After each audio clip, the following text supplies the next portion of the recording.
बिस्मिल्लाहिर्रहमानिर्रहीम। अस्सलाम वालेकुम दोस्तों, कैसे हैं? उम्मीद करता हूँ ठीक होंगे। आज आपके लिए खूनी बवासीर का नुस्खा लेके आए हैं। बवासीर दो तरह की होती है, एक बादी बवासीर होती है मोकों वाली जिसको कहते हैं, और एक खूनी बवासीर होती है। मोके दोनों शक्ल में निकलते हैं, लेकिन एक में खुश्क मोके होते हैं और एक में तकलीफ़ और दर्द के साथ साथ खून भी आता है।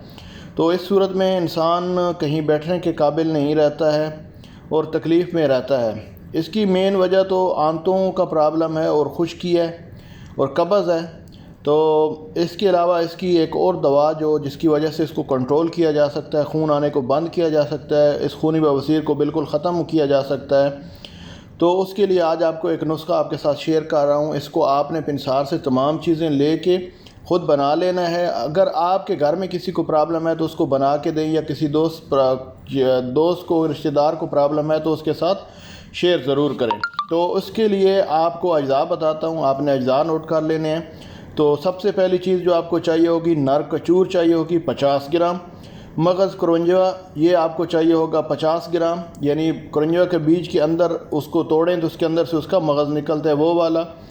रसौंत आपको चाहिए होगी 10 ग्राम। सत पुदीना आपको चाहिए होगा 3 ग्राम। तमाम चीज़ें आपको किसी भी अच्छे पिंसार स्टोर से मिल जाएंगी। आपने तमाम दवा जो ये लेके आनी है, देसी जड़ी बूटियाँ, इनको घर में बारीक पीस लेना है और पिंसारी से 1 ग्राम का खाली कैप्सूल ले लेना है। वो खाली कैप्सूल आपने इस दवा से भर लेना है। उसके बाद सुबह शाम आपने एक एक कैप्सूल आपने पानी के साथ लेना है, ताज़ा पानी के साथ लें। तो इंशाअल्लाह ये मसला आपका हल हो जाएगा और आप हमें दुआएं देंगे। वीडियो पसंद आई हो तो वीडियो को लाइक करें, दोस्तों के साथ शेयर करें, चैनल को सब्सक्राइब करें। शुक्रिया।